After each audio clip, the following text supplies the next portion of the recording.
Assalamualaikum warahmatullahi wabarakatuh. Waalaikumsalam warahmatullahi wabarakatuh. Bismillahirrahmanirrahim. Wassalatu wassalamu ala Rasulillah wa ala alihi wa ashabihi wa man tabi'ah.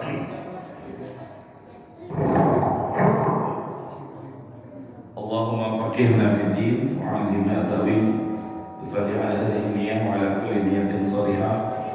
Wa ila hadratin Nabi Muhammadin sallallahu alaihi wasallam wa ala alihi wa azwajihi wa dhurriyyatihi khususan li musannifi hadzal kitab at-tafsir al-Imam Jalaluddin al-Mahalli was-Suyuti wa li kulli man yadrus fi hadzal masjidil mas'a wa istama'a ad-darsha lillahi lana wa lahu al-Fatihah. A'udzu billahi minasy syaithanir rajim. Bismillahirrahmanirrahim. Alhamdulillahi rabbil alamin. Ar-Rahmanir Rahim. Maliki yaumiddin. Iyyaka na'budu wa iyyaka nasta'in.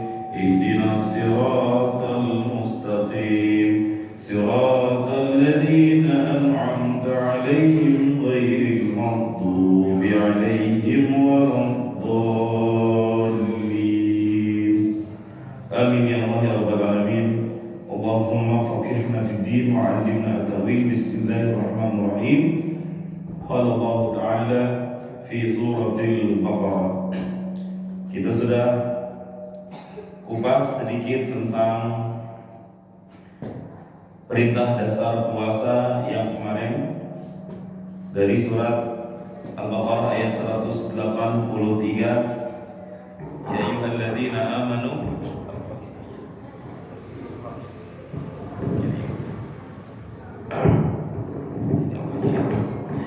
Ya ayyuhalladzina amanu kutiba alaikumusiyam. Wahai orang-orang yang beriman, telah diwajibkan atas kalian asyam, puasa. Alladzi kama kutiba alal ladzina min qablikum, sebagaimana juga diwajibkan kepada orang-orang sebelum kalian. Letak persamaannya adalah pada fardunya.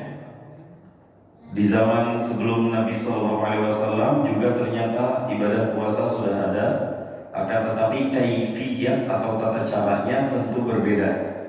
Syariatnya tidak sama dengan Nabi Muhammad SAW, hanya saja fardunya disamakan.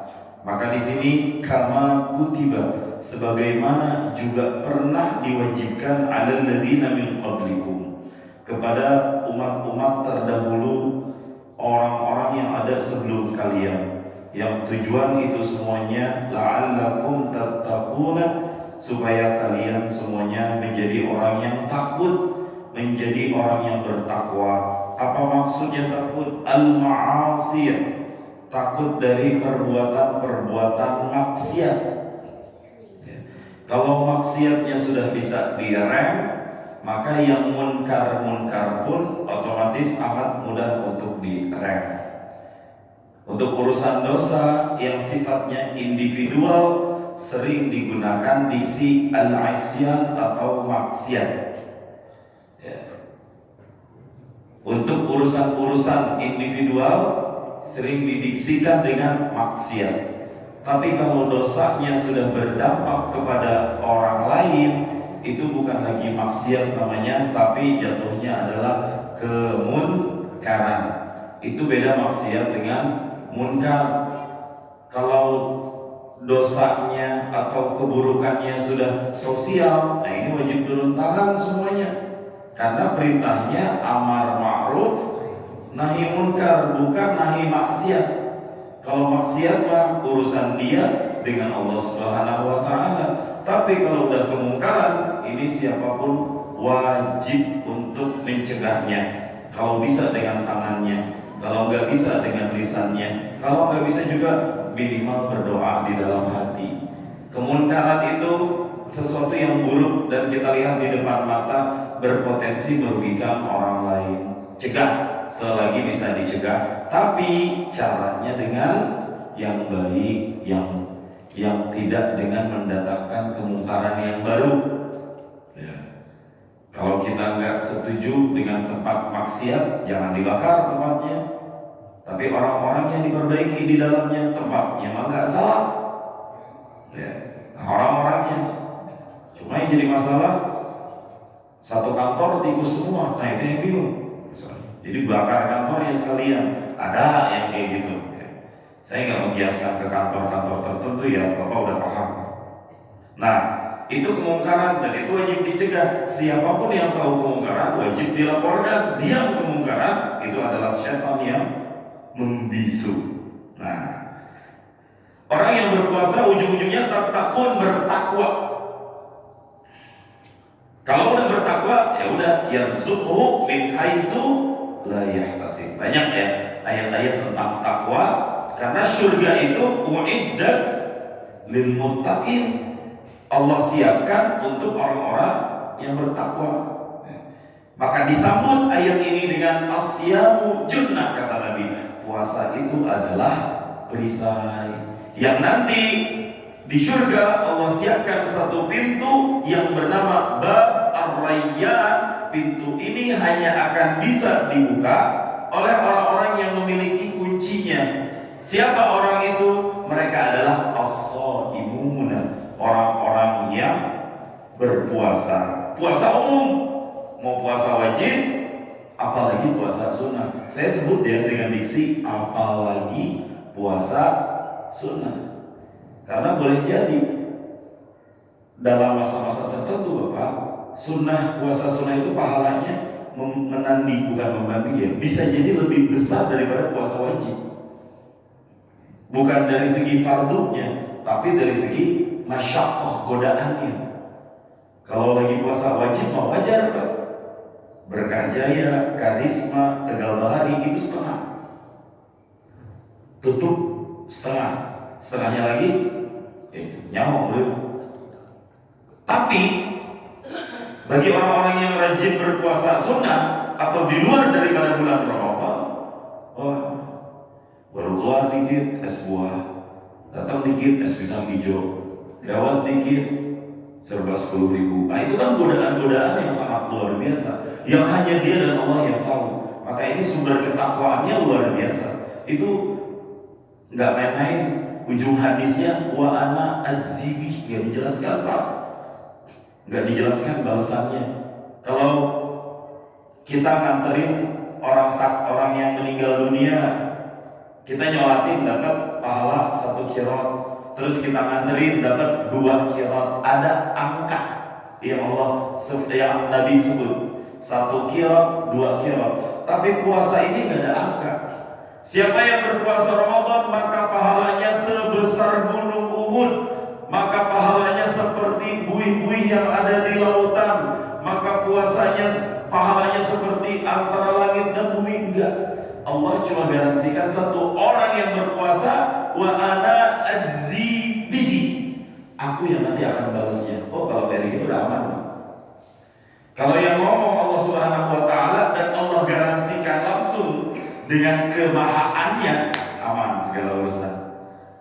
Makanya apapun kalau udah digaransi oleh orang tertinggi atau jabatan dengan level tertinggi, bawahan akan ikut secara otomatis. Bapak Presiden ketika berpidato mengapresiasi ada salah satu atlet kuda yang dia ketika latihan atau lomba jatuh sampai dia terluka, tapi dia tetap menyelesaikan perlombaannya. Langsung ngomong, Panglima, sekolahkan dia. Itu garansi dari Presiden. Nggak ada yang bisa melawan. Kalau udah perintah, nurut semua yang lainnya. Kenapa? Yang garansi langsung dari atasannya, yang bawahnya ikut otomatis. Tapi kalau yang ngomong dari bawah, susah. Bapak juga kan gitu, kalau pengen berurusan dengan dinas tertentu, atasannya dulu yang dicolek. Kalau kita ngajuin dari bawah, panjang prosedurnya. Pak, nggak bisa Pak, tanda tangan RT dulu Pak. RT udah, terus tanda tangan RW, habis RW, tanda tangan kelurahan, ACC kecamatan, baru disposisi ke wali kota, baru kita bisa audiensi. Itu kalau prosedural. Tapi kalau yang ngomong ini jalan di film gak benar-benar nih. Yaudah besok anggarkan. Nah, mustahil Pak. Gak bakal. Susah. Dari dulu tetapnya rusak. Intinya apa?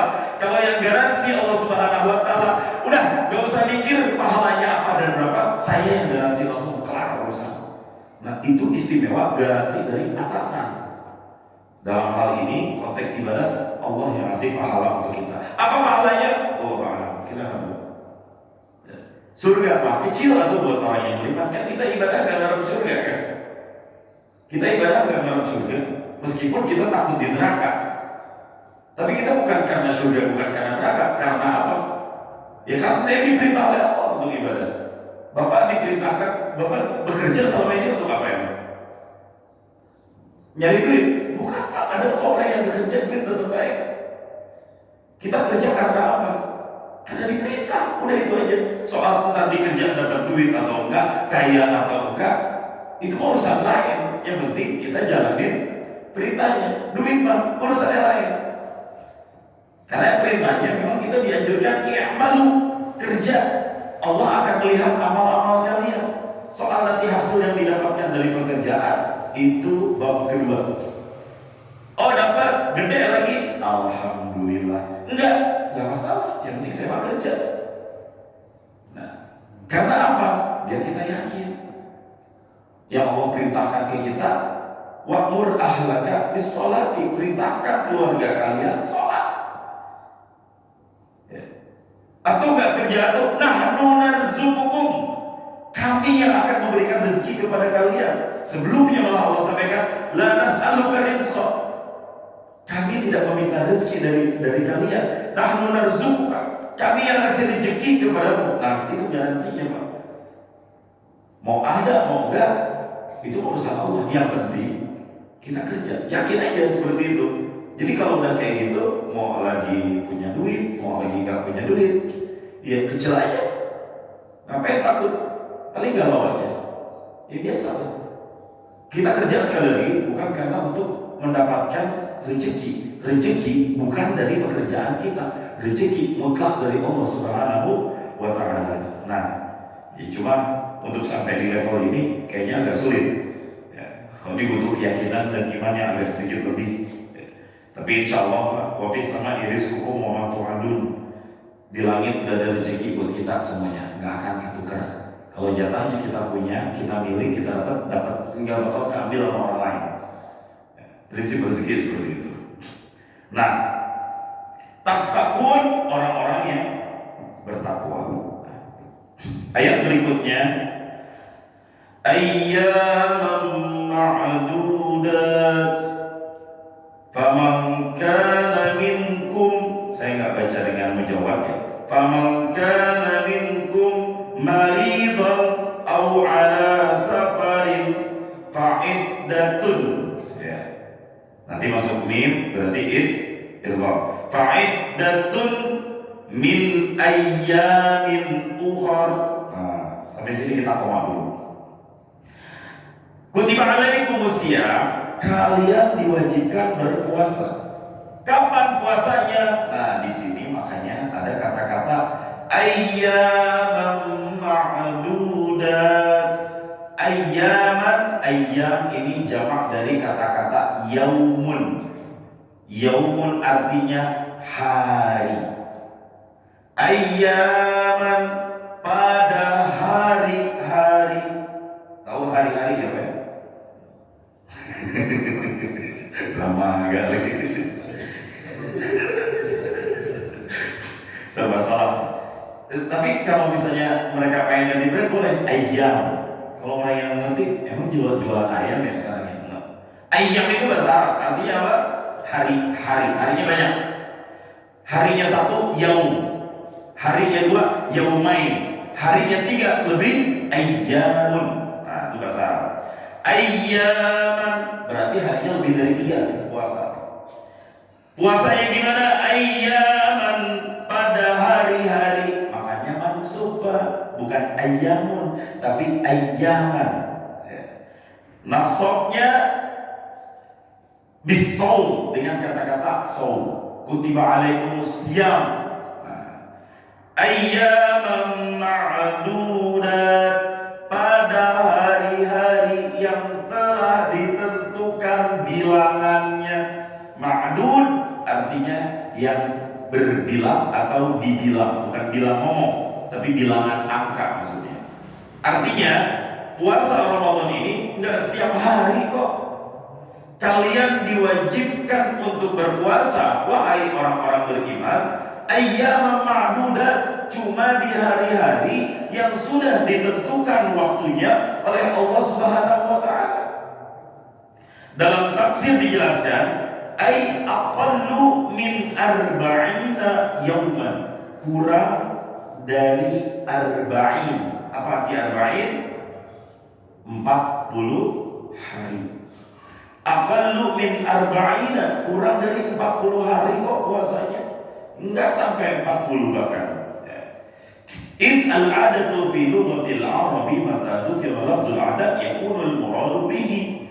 Karena dalam bahasa Arab kalau udah angka disebut ya maksudnya mengarah ke angka tertentu. Jadi kalau udah disebutkan timing waktunya itu nggak akan meleset dari target waktu yang sudah ditetapkan dalam satu diksi kalimat tersebut. Termasuk di Al-Quran, kalau udah dijelaskan masa iddah sekian, ya waktunya segitu. Kalau udah ditetapkan sholat kita mau kuta sekian waktunya, dari segini waktunya, maka waktunya udah segitu. Nah itu namanya istilahnya adat ma'dud, bilangan dan sesuatu yang dibilangkan oleh bilangannya. 3 pulpen, 3 itu adat, pulpen itu ma'dud. 1 masjid, 1 itu adat, masjid itu ma'dud. Ada dalam bahasa Arab adat ma'dud. Makanya nanti kalau kita belajar di madrasah dulu, cara ngitung bahasa Arab kan beda. Masjidun wahidun, 1 masjid. Masjidan isnani, 2 masjid. Salah 1 masajidah, 3 masjid. Arba'atu masajidah, 4 masjid. Yaumun wahidun, 1 hari. Yauman isnani, 2 hari. Salah 1 ayyamin, 3 hari. Arba'atu ayyamin, 4 hari. Nah, harus ayyam, itu artinya harinya banyak. Sebanyak-banyaknya hari, aqal min arba'ina, kurang dari 40 hari. Nah, kemudian di dalam tafsir ay qalaila, artinya sedikit. Ay mu'aqqata, temporer waktunya. Bi'adadin ma'lumin, dengan bilangan yang sudah diketahui. Apa bilangan tersebut? Wahia Ramadan. Yang dimaksud dengan bilangan hari-hari itu terdapat dalam 1 bulan yang disebut dengan bulan Ramadan. Kama sayati, nanti akan dijelaskan di ayat yang berikutnya. Syahrul Ramadan alladzi, nah itu nanti akan dijelaskan makna Ramadan di situ lebih dalam. Wa qalla lahu tashilan 'ala mukallifin, dan Allah nyebut angka di sini itu maksudnya untuk meringankan buat orang-orang yang jadi kena objek beban. Karena nggak semuanya beriman. Kalau puasa mah nggak setiap tahun, cuma di bulan tertentu aja, 40 hari doang kok. Nah, itu untuk menunjukkan sedikit, Pak. Kita kalau minjem duit juga kan gitu. Padahal banyak, tapi kita sebut angka biar kesannya sedikit. Minjem dulu apa? Kan umum tuh, cepet doang. Nah, padahal gede juga. Bagi sebagian orang, cepet doang. Nah itu kan disebut angka untuk menunjukkan dikit, nggak banyak, cepet, minjem. Nah, ini juga begitu. Disebut angka supaya kepaham dalam otak kita, nggak banyak, dikit. Jadi agak termotivasi. Yaudah, bismillah, gas, kita puasa. Nah, seakan-akan Allah menghibur dengan kata-kata ayyaman ma'dudat. Cuma yang jadi masalah kalau kita sakit gimana? Kalau di antara kita ada yang dalam perjalanan seperti apa? Nah, lanjutan ayatnya, faman kana minkum,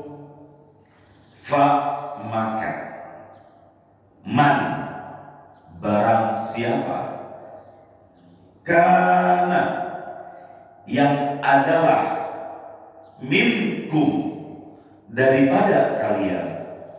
Dalam tafsir, hina syuhudihi, ketika menyaksikan bulan.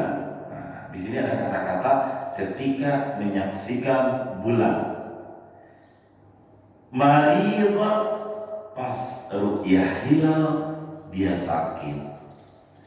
Au ala safarin, atau di atas dalam kondisi musafir perjalanan. Nah, bagaimana status untuk orang-orang yang seperti ini? Cuma yang jadi diksi permasalahan di sini, Pak, hina syuhudihi, ketika menyaksikan bulan. Ini jadi indikasi bahwa untuk menentukan awal dan akhir Ramadan itu punya beberapa metode. Dua yang paling populer diantaranya adalah hisab dan juga ru'yah. Ya. Apa itu hisab? Ngitung. Apa itu ru'yah? Melihat. Apa yang dilihat? Bulan. Apa nama bulannya? Hilal. Apa itu hilal? Nah, ini saya udah pernah kasih pertanyaan ini. Bulan sabit, ingat itu. Hilal bulan sabit. Nanti Bapak kalau pengen kepo, Google coba bulan sabit di akhir atau awal bulan kayak gimana. Kan kita makan Islam, kalender kita kalender Islam, namanya Qamariyah. Apa arti Qamar? Bulan. Berarti patokan kalender Hijriah, Qamar itu harus dengan posisi bulan. Ketika bulan sabit itu akhir atau awal bulan. Dan kita harus lihat di ufuk sana, bulannya seperti apa, ada atau tidak. Lihat ke ujung. Jadi Bapak harus berdiri dulu di atas. Lihat, cek di ufuk sana. Kalau ada bulan dengan derajat tertentu, elongasi tertentu, ketinggian tertentu, waktunya tertentu, dan sah dikategorikan sebagai bulan, fix. Besok kalau nggak puasa, lebaran. Intinya itu. Cuma metode setiap organisasi beda-beda. Selama metodenya beda, puasa startnya gak akan bersamaan. Saya tidak menyalahkan Ormas Muhammadiyah. Ormas Muhammadiyah punya dalil dengan hisab. Tapi pemerintah pakai dua-duanya. Hisab dipakai untuk menghitung ijtima'nya, dan juga ru'yah dipakai sebagai titik acuan penentuan dalam satu daerah. Dari mana dilihatnya? Dari mulai Papua sampai dengan Aceh. Apa namanya? Dari Sabang sampai Merauke. Terus dari Sabang sampai Merauke, terus dari Miangas sampai Pulau Rote. Nah, itu.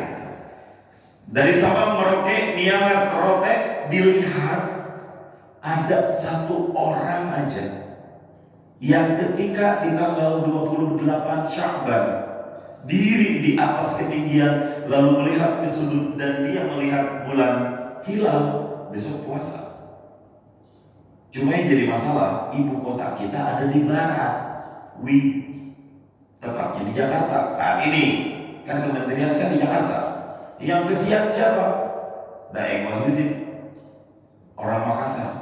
Dia harus tunggu waktu 1 jam. Ya kan, Daeng sering di sono kan? Yang kita terawih nggak? Tar dulu. Pasti gitu ya, saya belum pernah. Yang lebih kesian lagi, Papua, 2 jam dia udah nungguin. Udah enak tidur, terawih. Ya udah mau. Karena yang memutuskan Jakarta, dicek dulu atu-atu. Sok Merauke, cek. Nihil, lapor ke Menak, kita nggak lihat. Geser Jayapura. Nihil, Nons, geser lagi Manado, nggak dapat. Geser lagi Palu, nggak ada. Kota Mubagu, nggak ada. Sederet Makassar, nggak dapat. Geser lagi ke wilayah itu Wita tuh, yang agak tunggu sedikit masuk Kalimantan Timur, Samarinda, nggak ada. Geser lagi ke bawahnya Kaltara, Tarakan, nggak ada. Semua wilayah ternyata satu pun nggak ada yang lihat. Ya. Sampai Mekarwangi di Masjid Masa ada yang berdiri tiba-tiba, nggak melihat juga ternyata dia. Satu wilayah nggak ada yang lihat, ternyata di Sabang masih loh Pak, Sabang itu Kita sekarang jam 5.38. Aceh, Sabah juga jam 5.38. Tapi mereka baru sholat subuh sekarang. Ini mereka masih pada ngopi. Sebelum, kayak sekarang masih pada ngopi. Wih. Beda waktu kita dengan Aceh itu 55 menit sampai 1 jam. Tapi kalau dibandingin sama yang Surabaya, Madura, itu udah 1 jam lebih. Sama-sama wih.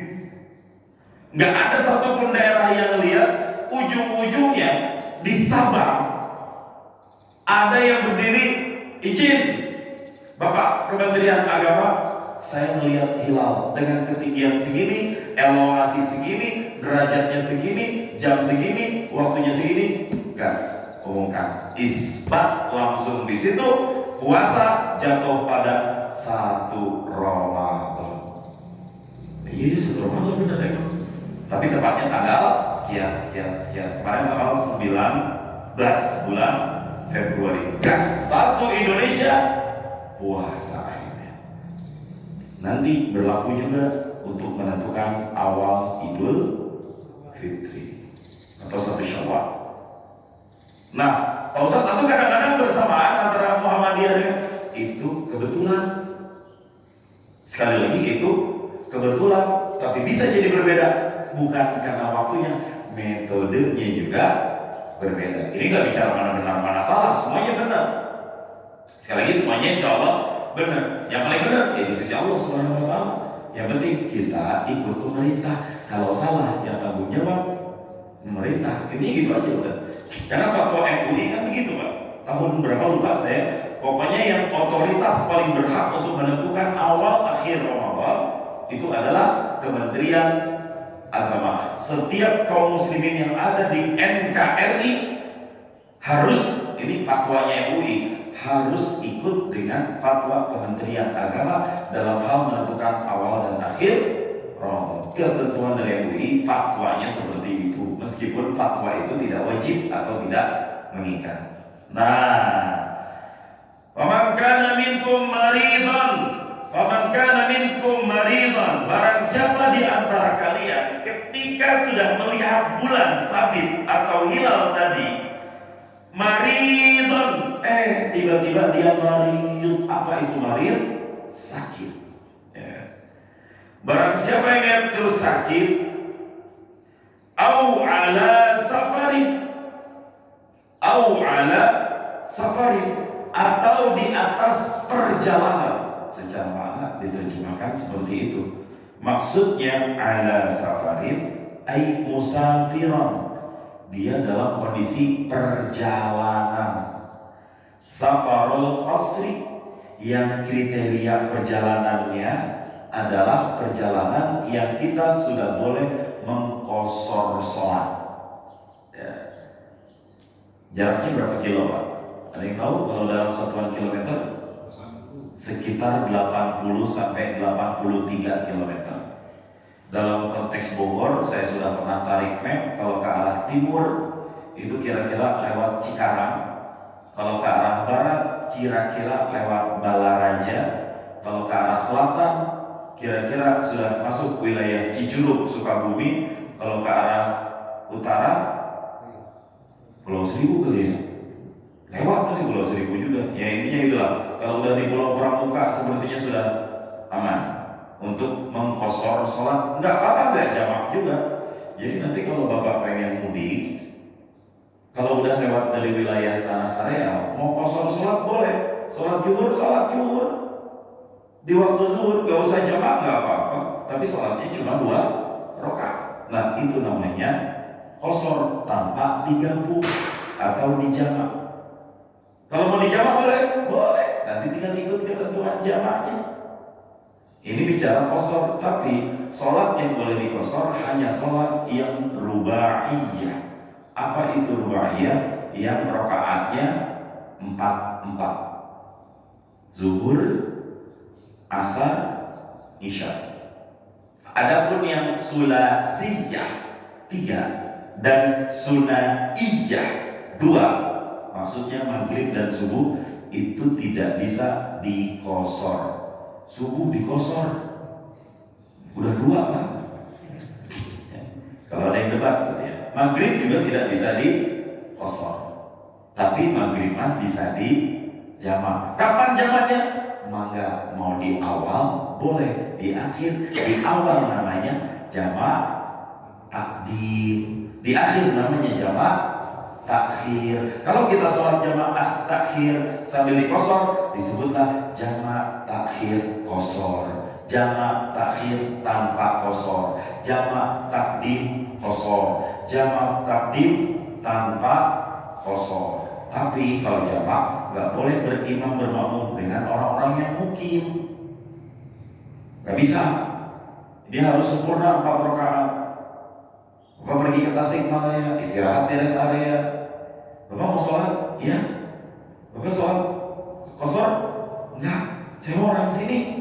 Kebetulan aja mau sholat. Oh yaudah, silahkan Bapak. Bapak sendiri sholat. Kalau pengen kosor. Tapi kalau nggak pengen kosor, mau ikut. Oh saya nggak kosor Pak. Saya sempurna sholatnya. Bapak kalau mau ikut aja nggak apa-apa. Oh yaudah, nah itu boleh. Tapi kalau Bapak jadi imam, ada yang pengen ikut makmum, kasih tahu dulu, Pak saya kosor. Oh yaudah, dia nggak boleh. Tapi kalau dia sebelum kita takbiratul ihram. Tapi kalau udah terlanjur, gaskan, nggak apa-apa. Nah itu namanya tidak mengikuti di tengah jalan. Nanti bab itu dibahas di dalam ilmu fikih. Nah di dalam kitab tafsir, safar yang diperbolehkan seseorang untuk dalam kondisi tertentu tidak berpuasa adalah safar yang sudah boleh mengqasar sholat. Wa ajhadahu shaumu, dalam kondisi sakit, dalam kondisi sholat, ajhadahu shaumu, berat untuknya menjalankan ibadah puasa. Nah berarti kriteria sakit di sini adalah sakit yang sampai dampaknya berat terhadap menjalankan puasa. Kalau sakit yang dikejak-kejak dibuat-buat, nggak masuk itu mah. Kenapa dia meriang? THR-nya belum turun Pak Ustaz, nggak masuk. Nggak ada kategori sakit karena itu wajib tetap puasa. Maka wa ajhadahu shaumu fil halaini, orang ini nggak sanggup untuk berpuasa fil halaini, dalam 2 keadaan tadi, musafir ataupun sakit, fa'aftar, lalu dia aftar. Apa itu aftar? Berbuka. Jadi bahasa Arabnya berbuka puasa itu iftar. Iftar itu pekerjaannya, aftar kata kerjanya. Fitrun, fitri, idul fitri, shadaqatul fitri. Saya udah singgung yang kemarin apa ya? Apa arti Idul Fitri? Kembali, bukan kembali suci Pak, belum tentu suci. Nah kalau dia kagak puasa, orang semenggah Ramadannya enak banget langsung lewat gue. Kalau kayak gitu saya ngapain terawih dia Pak? Entar Idul Fitri jadi suci sendiri? Enggak. Idul Fitri ini jangan sampai salah dimaknai lagi. Idul Fitri, Aid itu dari kata-kata ada ya'udu aidan, artinya kembali. Fitri dari kata-kata ni aftar, berbuka, makan maksudnya. Berarti Idul Fitri artinya kembali makan. Kenapa? Karena sebelumnya selama hampir 1 bulan, 30 hari atau 29, dia tidak boleh makan dari sejak terbit fajar sampai terbenam matahari. Masuk hari Idul Fitri, disitulah kita diwajibkan untuk tidak boleh berpuasa. Diwajibkan batal, bukan batal sih, emang gak puasa. Maka disebut Idul Fitri, kita kembali boleh makan. Di dalam kitab, kalau kita buka bab zakat, mayoritas para ulama nyebut zakat itu zakatul fitri. Apa artinya zakatul fitri? Zakat untuk memastikan seluruh kaum muslimin pada saat hari raya tidak ada yang tidak mendapatkan makan. Semuanya harus makan. Maka digunakan diksi fa'aftara, terus makan. Nah, itu makna daripada fitri. Pak Ustadz, istri saya namanya Fitri. Gak ada ya, insya Allah ya. Saya nggak nyebut siapa dan gak kenal juga ya. Ya. Fitrun itu artinya makan. Beda-beda sedikit lah sama fikri ya Pak. Nggak habis fikri saya juga. Jadi itu makna fitrun. Shadaqatul fitri, sedekah ngasih makan. Idul fitri kembali makan. Itu kalau kita udah ngaji bahasa Arab, nerjemahinnya nanti begitu. Bahwa kemudian ada yang menerjemahkan kembali suci, itu makna lain yang hanya orang-orang tertentu yang mungkin ada di titik itu, tapi nggak semuanya. Nggak semuanya kembali suci pada saat itu. Yang ada senang lagi, alhamdulillah, gue bisa jualan cimol lagi dari pagi. Nah, kalau misalnya dia nggak bisa berpuasa karena sakitnya sampai sakit yang membuatnya payah untuk melakukan sesuatu atau menjaga kesehatannya atau memperparah, fa'aftara, terus dia berbuka. Ataupun musafir, tapi musafirnya harus sebelum jalan Pak. Ya. Jadi Bapak nggak boleh nggak niat puasa. Kalau mau mudik berangkatnya jam 9 pagi, subuhnya Bapak tetap wajib niat puasa, wajib tetap. Nggak boleh ya. Kalau nggak dosa, kita dianggap orang yang tidak berpuasa dengan cara merusak dengan cara yang haram. Atau kapan saya pengen nggak puasa? Pergi dulu. Semana jaraknya? Lewatin Tanah Saraya dulu. Masuk tol Jagorawi dulu. Lewat Cikarang dulu. Ustaz udah jam 5 sampai Cikarang, ya udah tanggung 1 jam lagi dia buka. Udah, kayaknya kalau buka itu. Nah, itu yang terbaik. Bagusnya seperti itu. Kalau kita pengen puasa, berangkatnya malam. Jadi ketika kita sudah niat tidak berpuasa, itu sudah ada dalam hati sudah ada status kita ditetapkan sebagai orang yang musafir. Karena kalau kita di tengah jalan, kita statusnya masih mukim, belum boleh menjamak sholat, belum boleh mengkosor sholat, bahkan belum boleh untuk merusak puasa. Berangkat dulu ini kalau sebab musafir. Di dalam kitab dijelaskan barran au bahran, baik perjalanan darat maupun perjalanan laut. Nggak ditulis di sini udara. Ya. Belum ada. Benar, saya lagi lihat nih.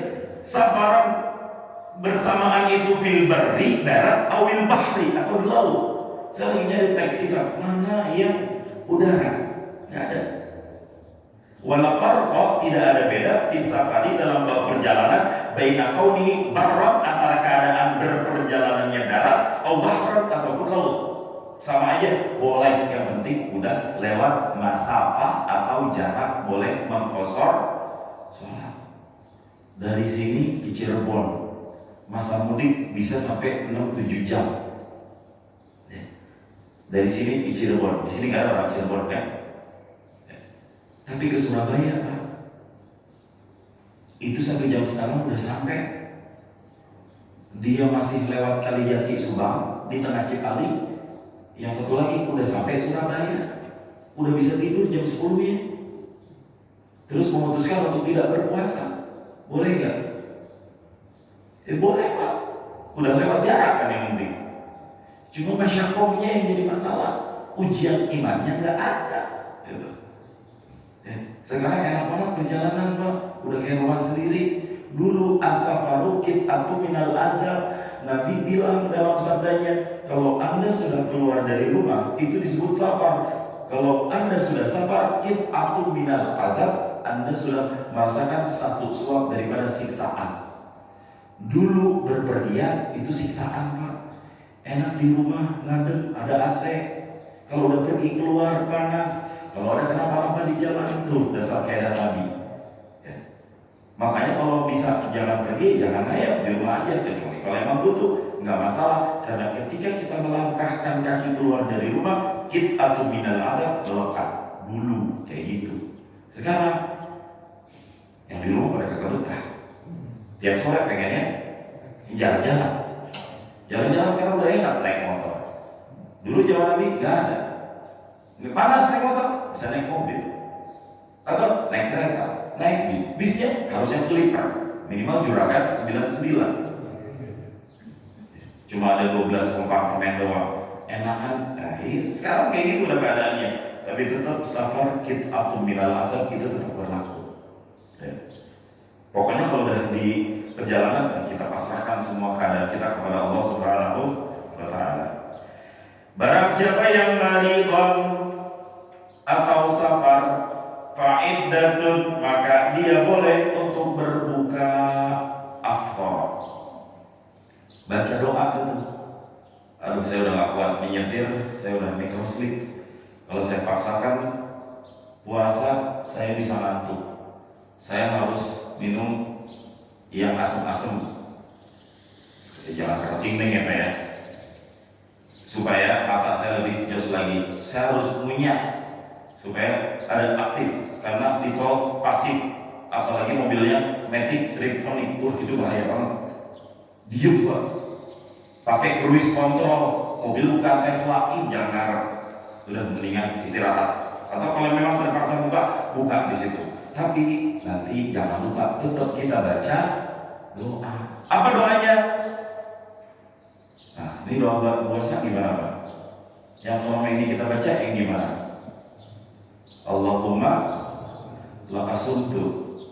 Ada lagi versi doa lain, zahaba az-zama'u wa tallatil muruku wa sabatal ajru insyaallah. Itu dua-duanya ada hadisnya.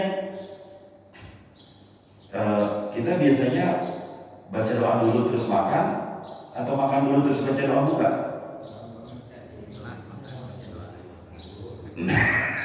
Mana?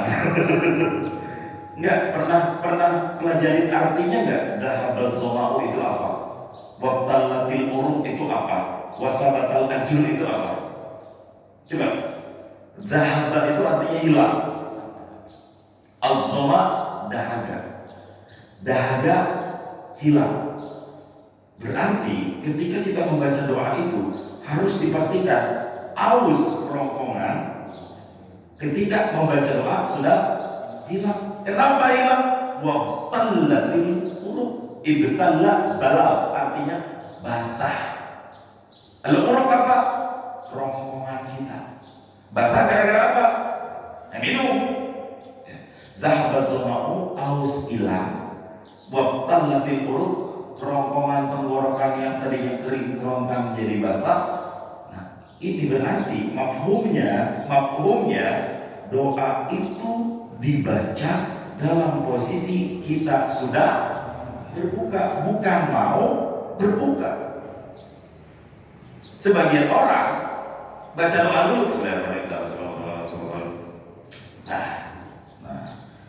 tapi begitu boleh ya? Gak apa-apa juga. Saya bilang gak apa-apa juga, sunnahnya tetap dapat. Tapi letakkan dong sesuatu pada tempatnya. Ya. Maksudnya gimana? Sebelum berbuka, baca dulu Bismillah. Ya. Bismillahirrahmanirrahim. Combrok air. Mana yang dipilih? Air dulu. Karena diksinya dhahabat zoma'u, bukan dhahabat combrok. Zoma itu harus dengan minum.